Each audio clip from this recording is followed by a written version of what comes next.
com vocês? Bom dia, boa tarde, boa noite.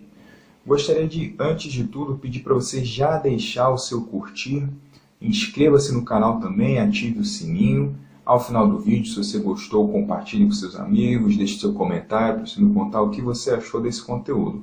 E agora, vamos lá para o vídeo. O que é um Muscle Car? Se você é um gearhead, um autoentusiasta de verdade, provavelmente você sabe o que é um Muscle Car. Mas será que você já parou para pensar nos critérios que de fato definem um carro como um legítimo Muscle Car? Será que todo carro americano esportivo é considerado Muscle Car? É sobre isso que nós vamos falar no nosso vídeo de hoje.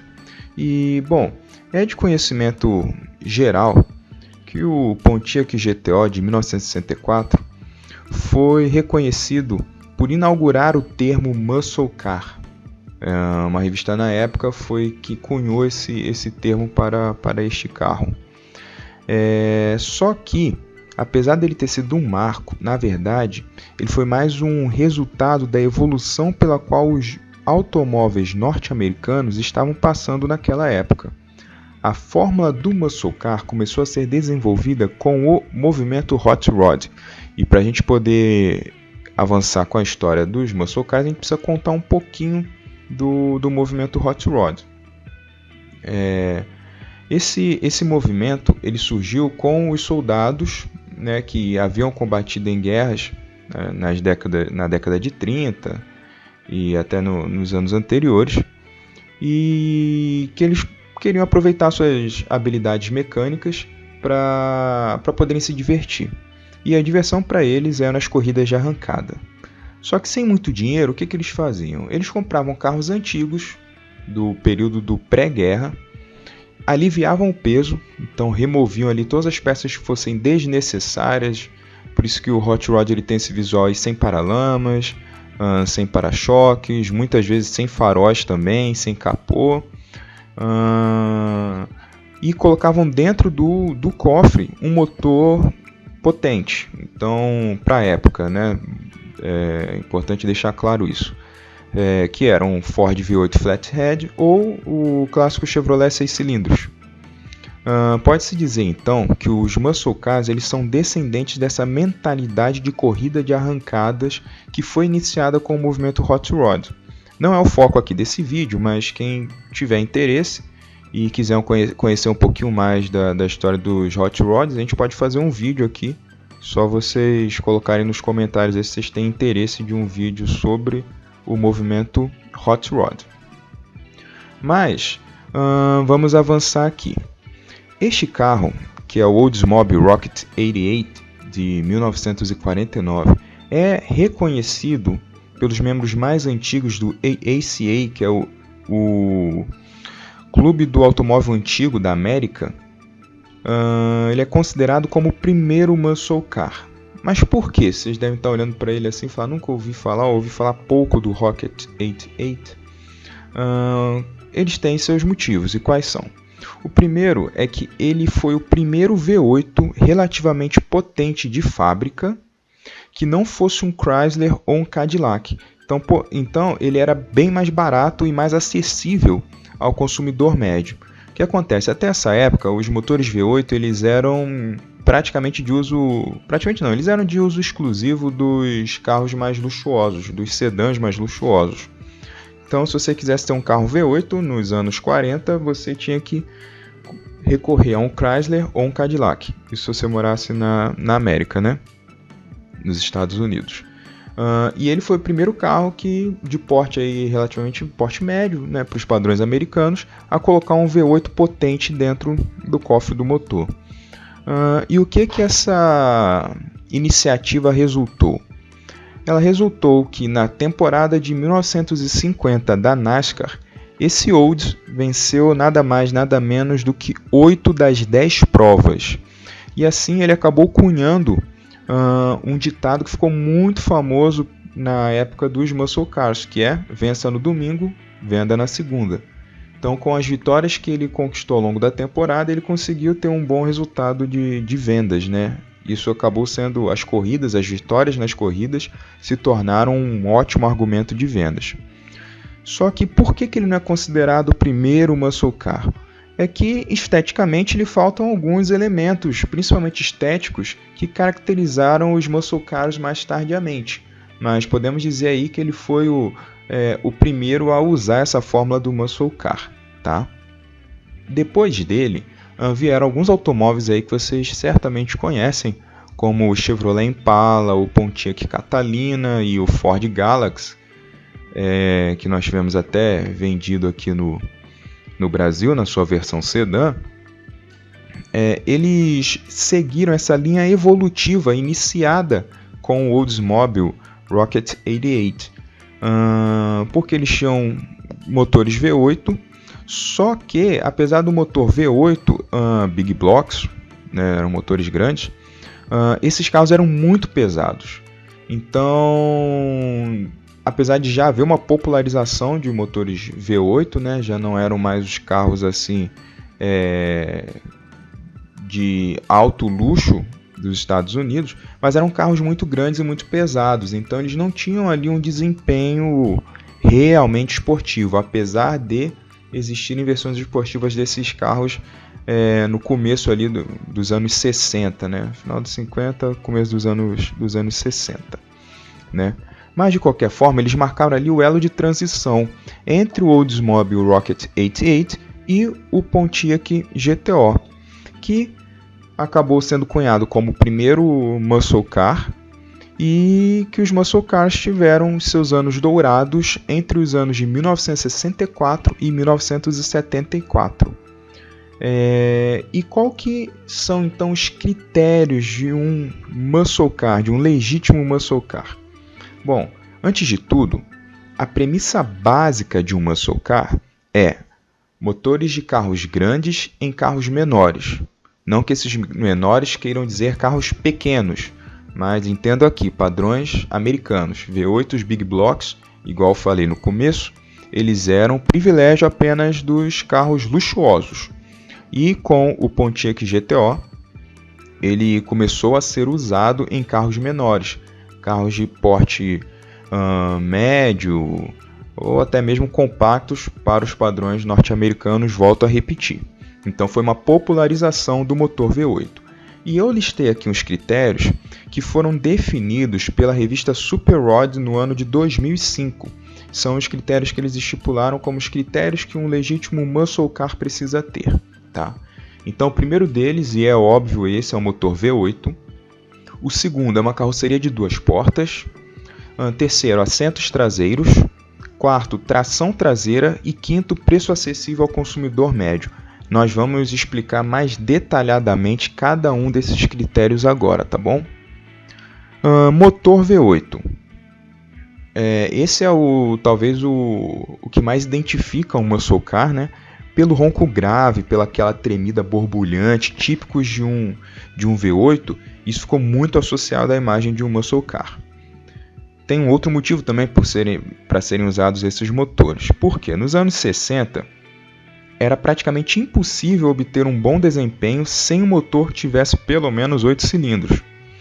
Ademais, naqueles dias, quanto mais polegadas o motor do seu carro tinha, mais legal você era.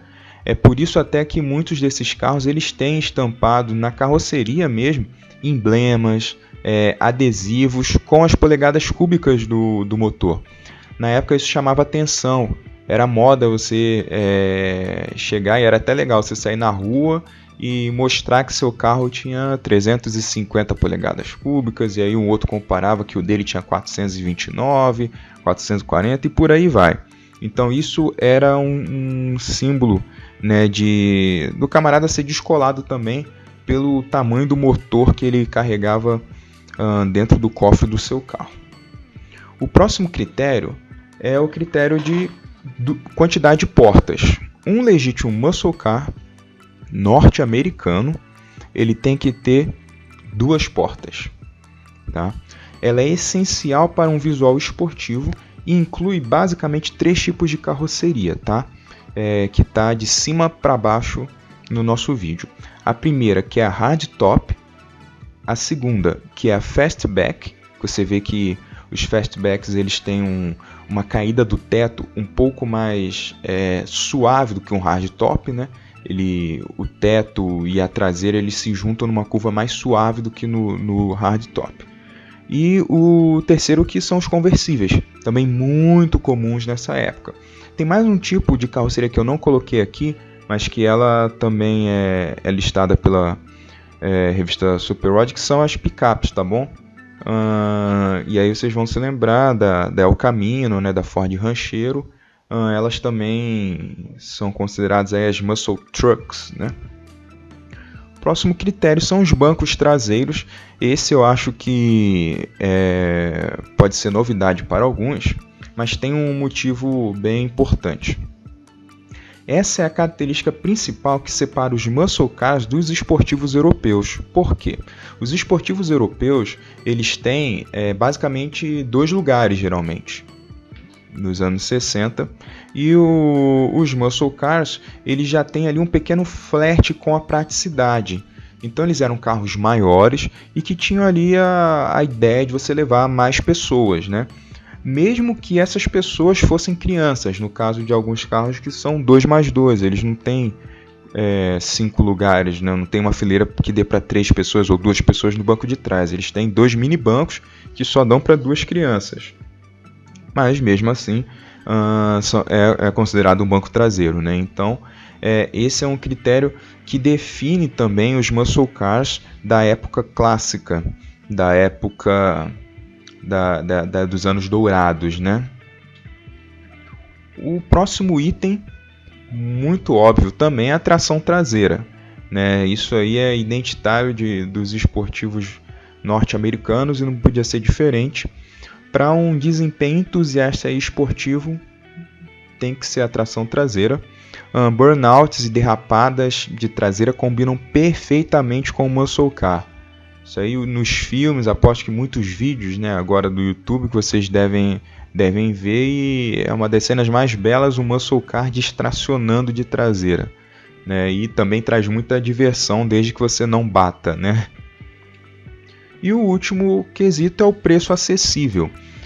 Você pode estar me estranhando quando eu falo isso aqui, preço acessível, porque você vê um Camaro, um Ford Mustang novos sendo vendidos aí por centenas de milhares de reais, mas nos Estados Unidos esses carros não são tão caros, e principalmente nos anos 60 eles eram ainda mais baratos.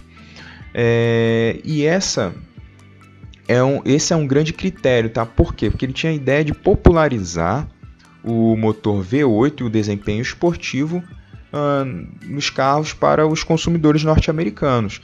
Então esses grandes motores eles eram disponíveis em carros relativamente baratos, assim, acessíveis, né?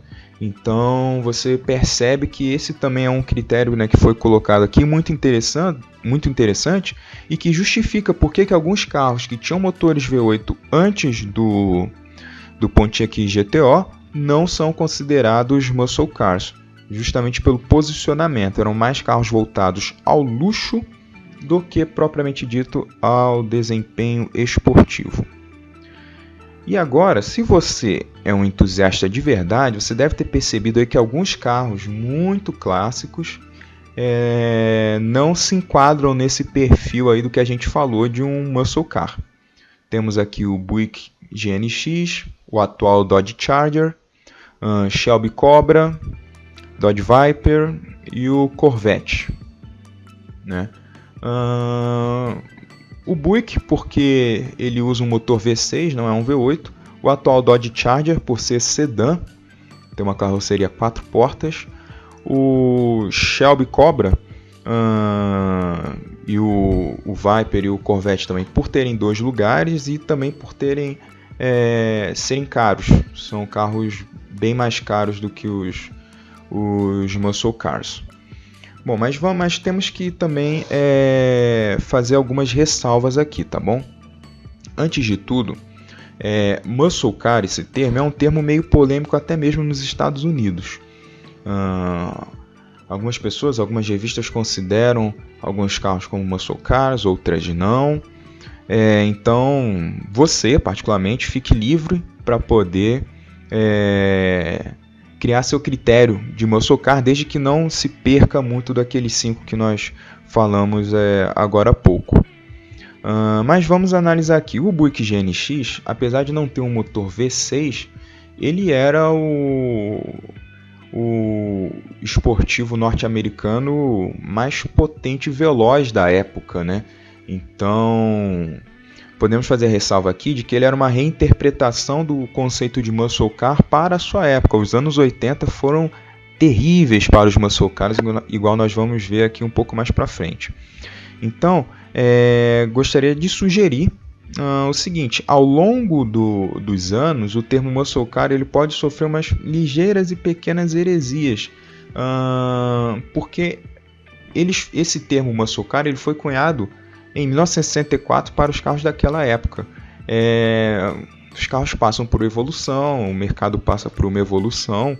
Então, eu acho que aqueles critérios que nós definimos, nós temos que levá-los em conta, mas também temos que ter uma mente um pouquinho mais aberta para de repente considerar outros carros neste cenário também, tá bom? No caso do Buick GNX, particularmente, já é uma opinião minha, tecnicamente ele não seria considerado um muscle car, mas para mim eu consideraria. O Dodge Charger eu particularmente consideraria também, apesar da carroceria sedã. Esse seria o único critério que ele não atenderia daqueles. Tanto o Buick GNX, o único critério que ele não atenderia seria o do motor V8. E o do Charger, o único critério que ele não atenderia seria o da carroceria de 2 portas, que ele é um sedã hoje com 4 portas. Então acho assim desculpável você até de repente relevar um critério daqueles 5 que nós apresentamos anteriormente. Mais do que isso, aí também já vira a casa da mãe Joana, já não acho legal. Então se a gente pelo menos relevar um daqueles critérios para os outros anos, eu acho que a gente consegue aí abarcar um pouquinho mais de muscle cars, tá? Deixando bem claro que essa é a minha opinião. Se você tiver a sua opinião, você pode deixar aí nos comentários também, tratando com respeito aí quem discordar de você.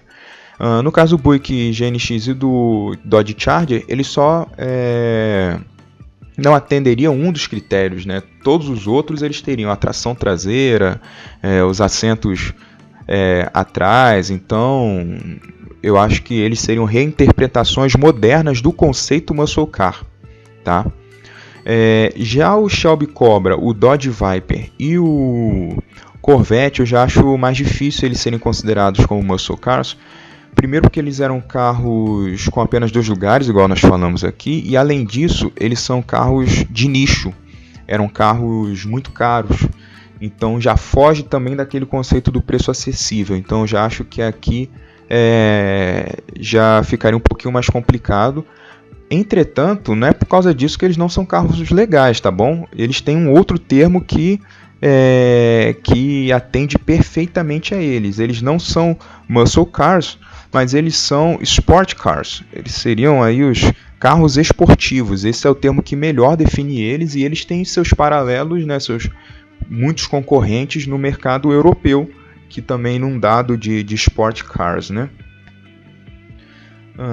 Avançando, vocês devem estar se perguntando: Felipe, você falou de muscle cars, mas e os pony cars?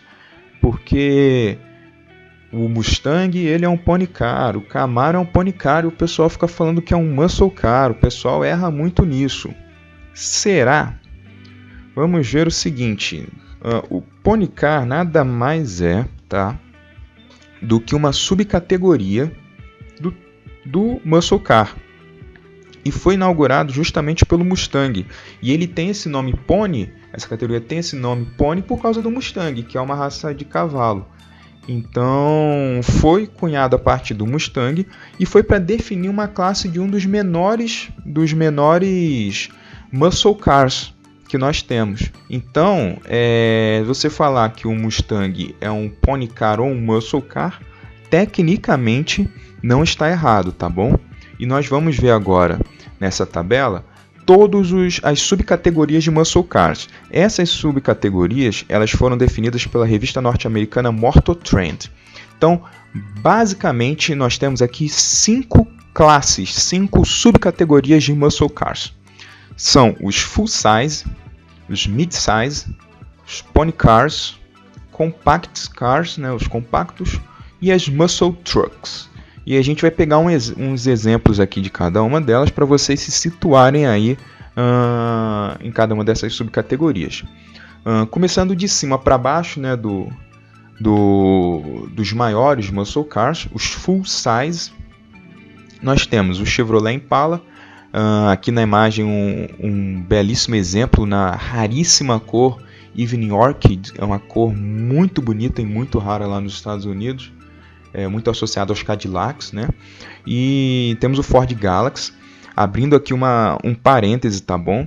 O Ford Galaxy que a gente está considerando aqui é o Ford Galaxy Coupé, versão que não tivemos no Brasil, tá ok? No Brasil, o Galaxy que veio para cá foi somente o sedã, então nos critérios aqui que nós colocamos, ele não seria considerado um muscle car nos Estados Unidos por conta disso, por conta dele ter uma versão coupé, e essa versão coupé aqui é a considerada como um muscle car. Além desses dois, nós temos Pontiac Grand Prix, Buick Wildcat, dentre outros que são os principais representantes aí da categoria dos full size. Indo agora para a categoria dos mid-size, nós temos aqui uma grande quantidade de carros que são muito conhecidos por vocês. Chevrolet Chevelle, esse azul aí, temos que é o primeiro que vocês estão vendo. Abaixo nós temos o Dodge Charger.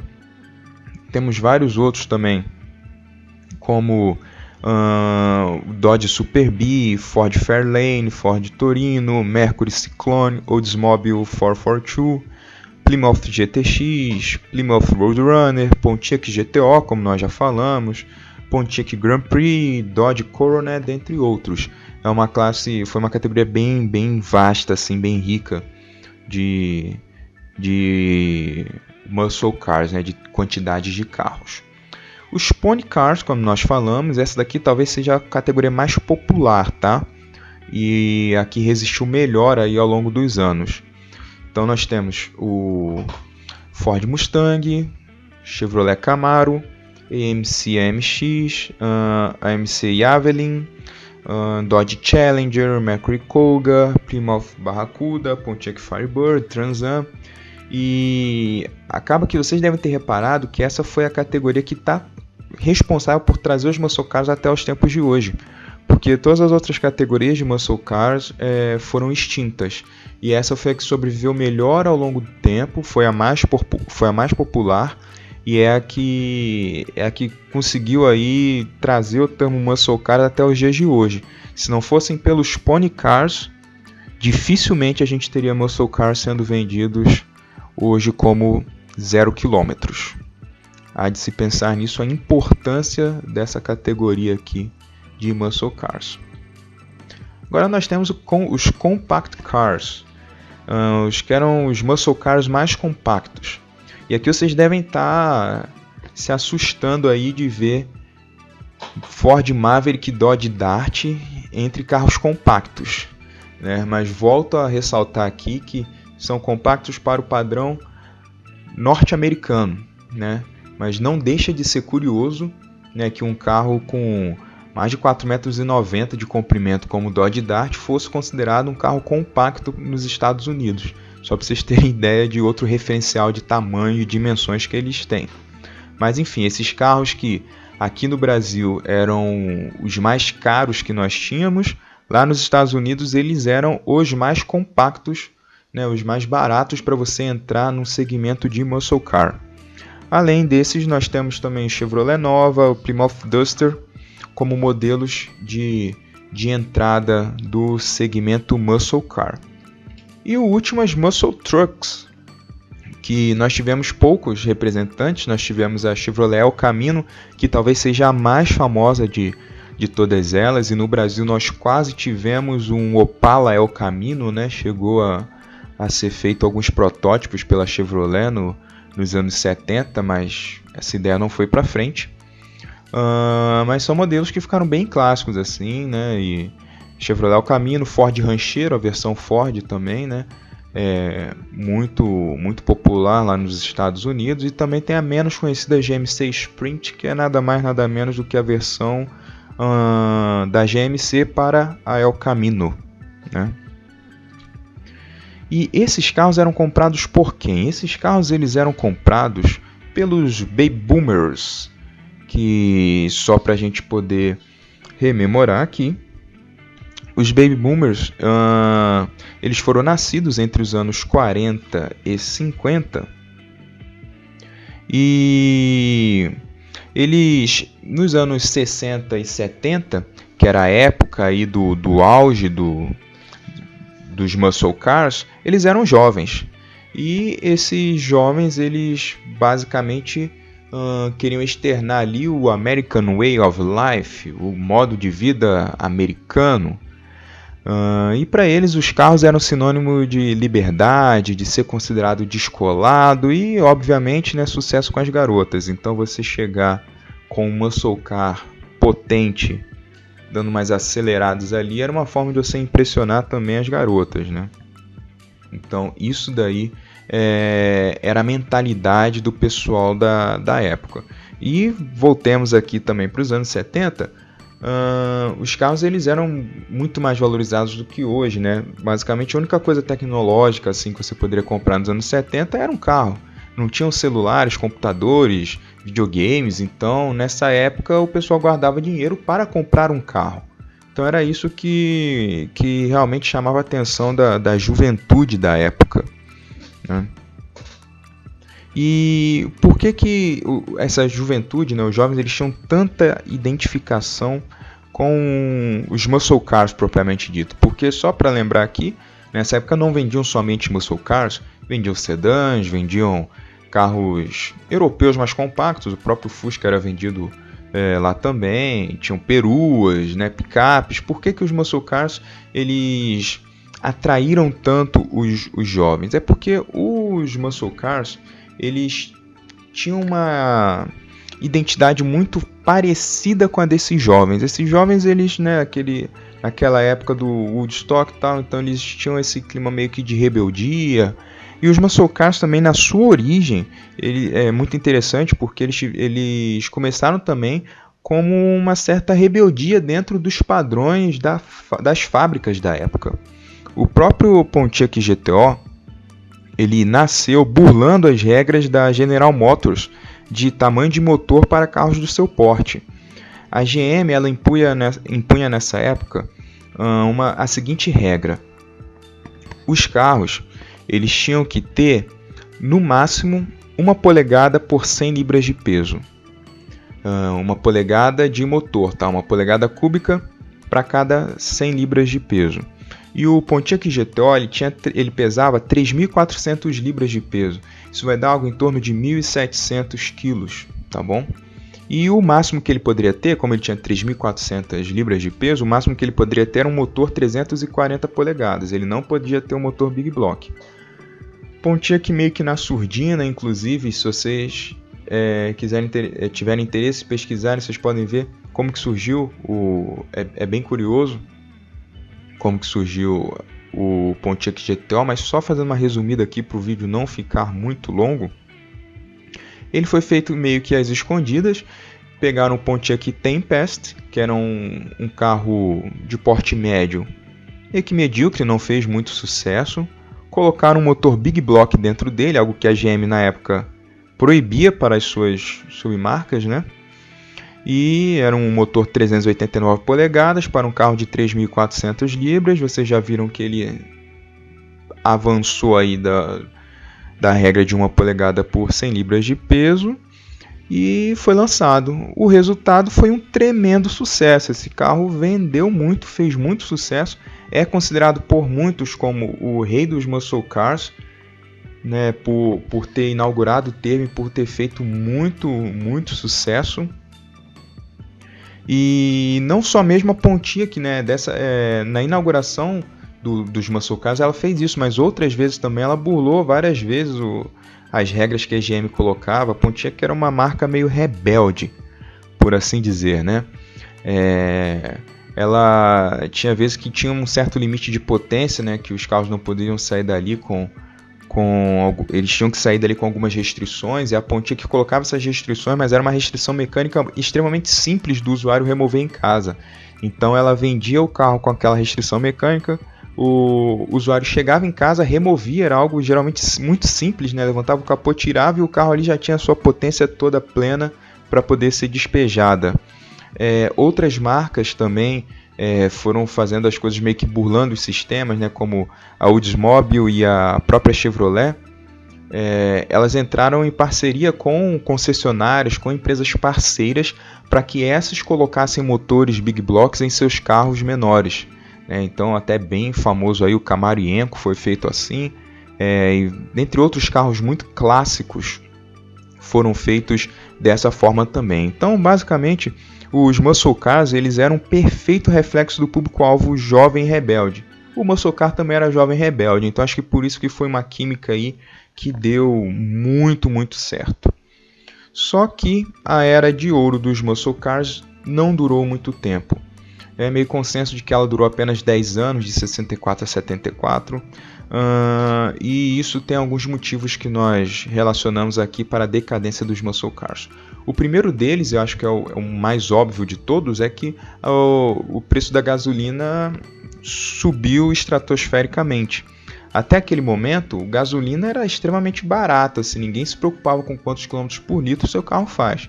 Só que com a guerra do Golfo e duas crises do petróleo que tivemos nos anos 70, isso impactou diretamente os muscle cars. Esses são carros que em média faziam de 4 a 6 km por litro. Como você sabe, eram carros beberrões, e acabou ficando muito caro para poder manter esse tipo de carro. O segundo foi a mudança na forma de medição de potência. Isso aí também foi um item muito importante, tá? Por mais que a gente não ache muito relevante, porque na prática você só muda número, né? Você continua tendo a mesma quantidade de potência que você tinha antes, mas para um público que comprava muscle cars e era um pouco mais leigo, ele vê a potência que a montadora divulgava mudando de bruta para líquida, tinha um impacto importante, né? Até esse momento os carros eram medidos só com a potência bruta, e a partir de então, no final dos anos 70, no meio dos anos 70, eles começaram por norma, né, a ter que divulgar a potência líquida. E aí o que aconteceu é que esses carros pareceram que ficaram mais fracos, né? Depois eles realmente ficaram mais fracos, tá? Porque teve o terceiro item que a gente vai falar, que é a redução das emissões de poluentes, mas antes da redução das emissões de poluentes, 1 ano ou 2 anos antes, houve essa mudança na medida de potência. Então os carros eles pareciam serem mais fracos quando não eram, mas você está trabalhando com números, né? Então o público acabava vendo carros mais fracos. O terceiro item aí sim, a redução das emissões dos poluentes, que obrigou os motores dos carros a ficarem mais fracos, né? Então no final dos anos 70, começo dos anos 80, os motores V8 eles foram assim extremamente estrangulados para não renderem muita potência. Eram motores assim fraquíssimos. Os V8 que sobraram eram realmente assim medíocres, muito fracos. E o último item que o pessoal geralmente não se atenta, mas é um item muito claro: os baby boomers envelheceram. Ninguém é jovem para sempre, né? Igual diz a música, né? Todo mundo quer ser jovem eternamente, né? Mas não dá para ser jovem para sempre. E depois de 10 anos os baby boomers envelheceram. Depois de 10 anos já não eram mais jovens. Eles agora já eram casados, tinham filhos, tinham família, e acabavam optando por carros mais práticos. Então a garota que eles buscavam impressionar 10 anos atrás, agora eles se casaram com essa garota e eles precisam de um carro maior para poder levar a família que eles construíram com essa garota. Não apenas isso, eles precisam também de carros mais confortáveis, né? Então ganhou muito espaço nessa época os sedãs e, por incrível que se possa pensar, as station wagons também, né? Fizeram muito sucesso nessa época nos Estados Unidos, porque elas tinham mais espaço para poder carregar as tralhas, apesar de muitos muscle cars serem grandes, mas não eram muito práticos. em termos de espaço interno. E um sedã e uma station wagon há de se convir que eles têm muito mais espaço interno, são muito mais práticos para carregar uma família do que os muscle cars, e eles acabaram optando por isso. Um outro item muito curioso é que nessa época também o pessoal começou a preferir equipamentos de som ao invés de motores V8 Big Block. O que você prefere? Um motor V8 Big Block ou um equipamento de som para o seu carro? Vou deixar aí um tempinho para vocês pensarem. Quem quiser manifestar, coloque aí nos comentários o que você prefere, um V8 Big Block ou um equipamento de som moderno. Mas na época, no final dos anos 70, começo dos anos 80, os carros começaram a ficar mais tecnológicos, então começaram a vir com equipamentos de som melhores, né? E isso, para o pessoal da época, era a última novidade. Era algo assim que era um item assim de modernidade mesmo, algo mais futurista. Então o pessoal preferia, somado a toda essa conjuntura que a gente falou, do petróleo mais caro, deles necessitarem de carros mais confortáveis, então acabaram priorizando por equipamentos de som, por itens como ar-condicionado, enfim, por vários outros itens de comodidade, ao invés do bom e velho motor V8. Então isso também ajudou a sepultar, não totalmente, né, mas assim, ajudou na decadência dos nossos queridos muscle cars. Dessa forma, chegamos então aos anos 80. E a década de 80 foi a década de agonia dos muscle cars. Ela foi deprimente. Não há outra palavra para descrevermos essa década. Nós tivemos, por exemplo, o Mustang Fox Body, que é esse primeiro carro aí do canto esquerdo que vocês estão vendo na tela, que, se você olhar descuidadosamente, pode parecer um Corcel com os faróis do Del Rey, né?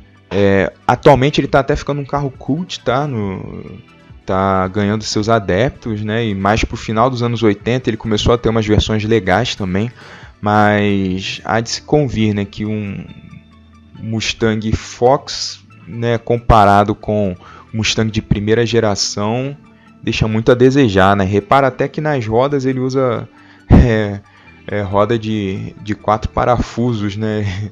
Uma roda de carros bem menores, né? Antigamente os Mustangs usavam 5, hoje usam 5, né? Acho que a Ford nessa época ela estava tentando meio que economizar na questão das rodas, né? O Corcel e o Del Rey usavam rodas de 3 parafusos, né? Então o Mustang com 4 aí tava até saindo bem. Obviamente só uma leve piada, né? Tivemos o Plymouth Roadrunner, que é esse carro vermelho que vocês estão vendo, que vocês veem aí que parece um carro muito careta, né? Um carro de tiozão que tentou ser descolado ali, né? As linhas totalmente retas na frente, com umas faixas esportivas na lateral, um grande para-choque cromado. Realmente não ficou legal, não lembra em nada o Roadrunner dos anos 60 e começo dos anos 70. Realmente deprimente. Nós temos aqui no meio esse carro bem interessante, que é o Mercury Capri RS Turbo. Só para dar um número aqui para vocês, esse Mustang Fox Body que vocês viram aqui, ele chegou a ser equipado com motor 4 cilindros de incríveis 88 cavalos de potência. Olha só os efeitos da crise do petróleo. Esse Roadrunner, ele tinha um motorzão V8 de 5.2, já teve épocas com motores maiores, mas que não passava de 155 cavalos de potência com 4 carburadores. Olha só, para vocês terem ideia como esses motores foram estrangulados para se enquadrarem nas novas normas de emissões de poluentes.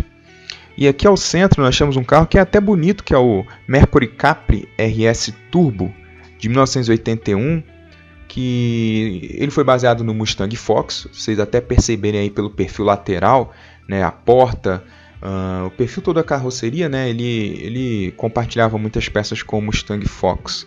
E apesar dele até ser bem bonito, ele tinha um motor com apenas 117 cavalos.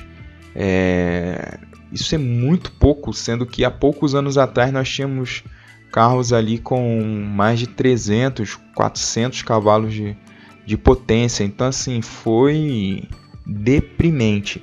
Embaixo nós temos dois ícones aí dos anos 80, que eu acho que eles salvaram um pouquinho essa década aí de ser totalmente perdida. Nós temos o preto, que é o Chevrolet Camaro.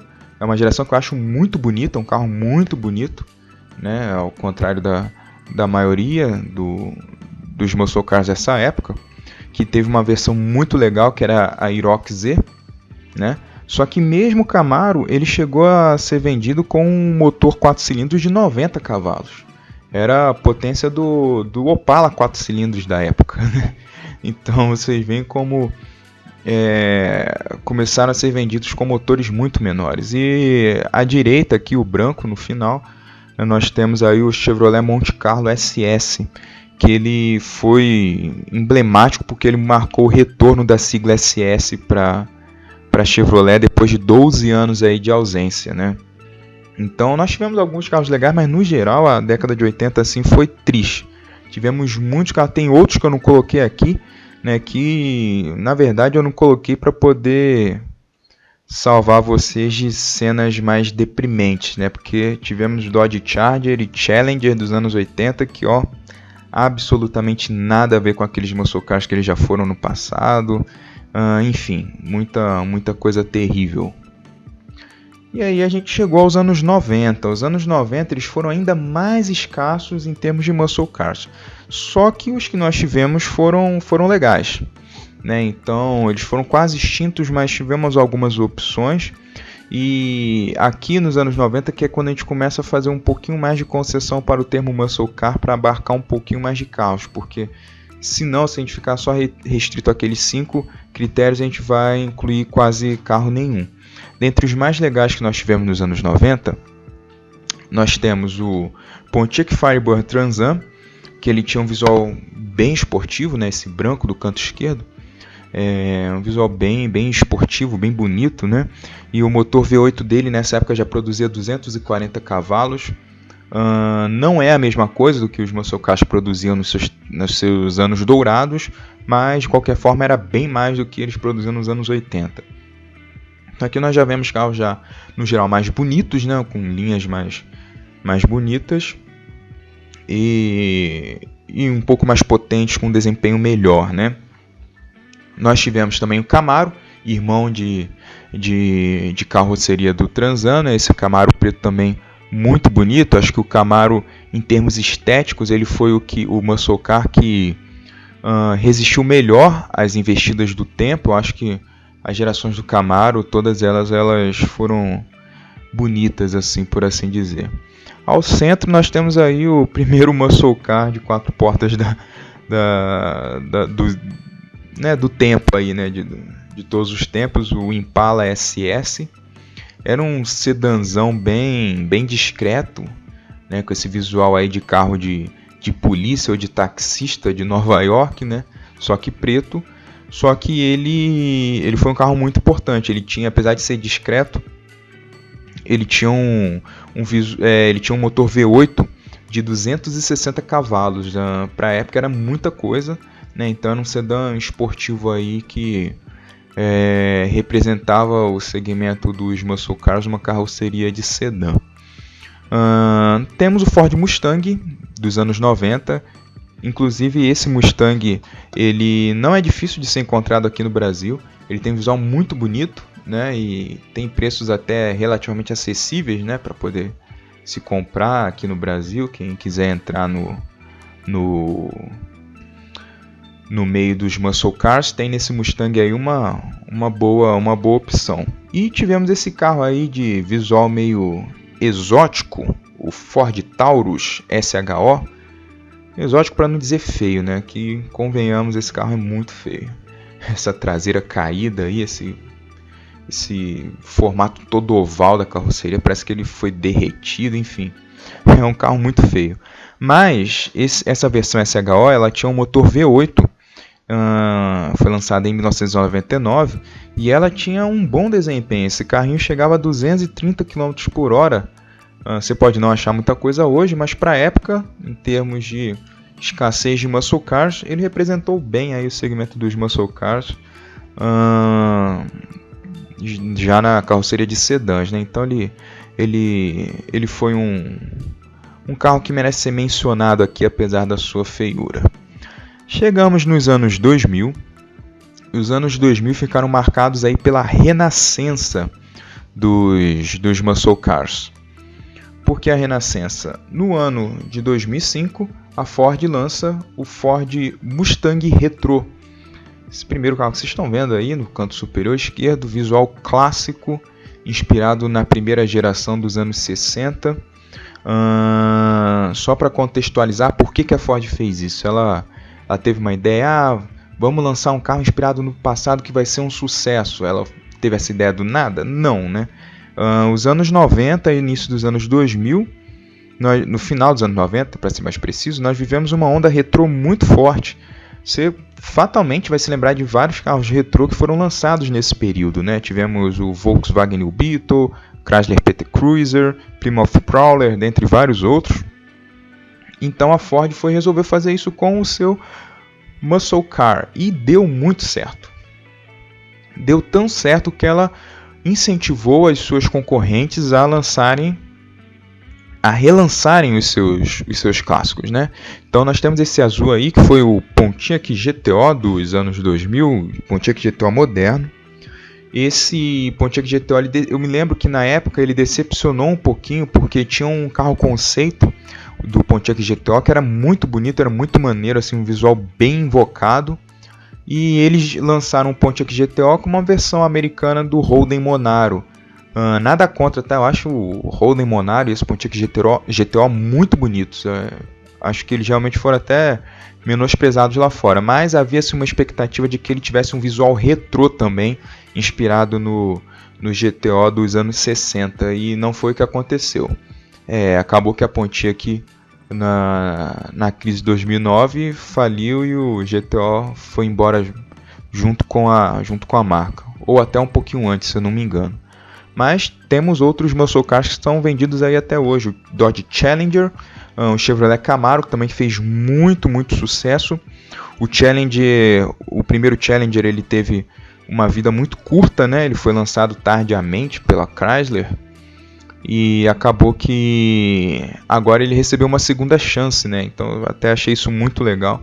Então você repara que todos eles com o seu visual bem retrô. O que fugiu um pouquinho do retrô foi o Dodge Charger, que nesse momento ele foi reinterpretado como um sedã esportivo. Eu me lembro que houve muita crítica na época também, eu acompanhava as revistas, né, da época. E eu lembro que o pessoal criticou muito porque havia uma expectativa de que ele fosse um sedã e tal. Mas eu até entendo a Dodge, porque no nosso cenário atual já é difícil você ter um muscle car, né, que dirá dois. Então acho que a Dodge ela foi muito sábia, né, e acabou aí colocando o Charger como uma carroceria de sedã e vendendo o Charger como um sedã esportivo. E tanto é que agora a gente tem dois aí ícones da esportividade da Dodge, que é o Challenger e o Charger. Acho muito difícil, se não impossível, que voltemos a ter uma variedade tão grande de classes de muscle cars igual nós tínhamos nos anos 60, com full size, mid sizes, compactos, pony cars. Basicamente o que vocês podem ver aqui, quem sobreviveu foram só os pony cars, né? O Charger agora é um sedã mid-size, e o Pontiac GTO, que era um muscle car mid-size também, acabou morrendo. Então, os únicos pony cars que sobreviveram até hoje foram, de fato, os pony cars, né? Até quando nós vamos ter esses muscle cars? E aqui a gente vai encerrar esse vídeo com essa dúvida. O que será do futuro? Porque nós estamos vendo aí a onda dos carros elétricos, né, o downsizing imperando, Mustang, Camaro tendo aí motores com 4, 6 cilindros. Né? Então, o que será do futuro dos muscle cars? A verdade é que a gente não sabe.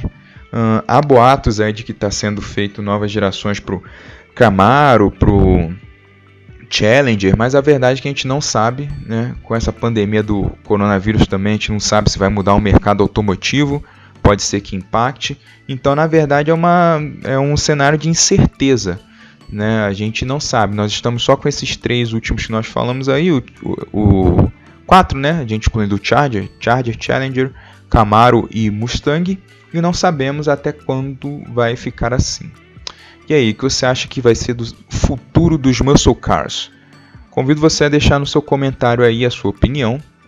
Agradeço a você por ter me acompanhado até aqui. Fique atento aos próximos vídeos e convido você para curtir se você gostou desse conteúdo. Inscreva-se no canal também, ative o sininho para ficar atento às novidades.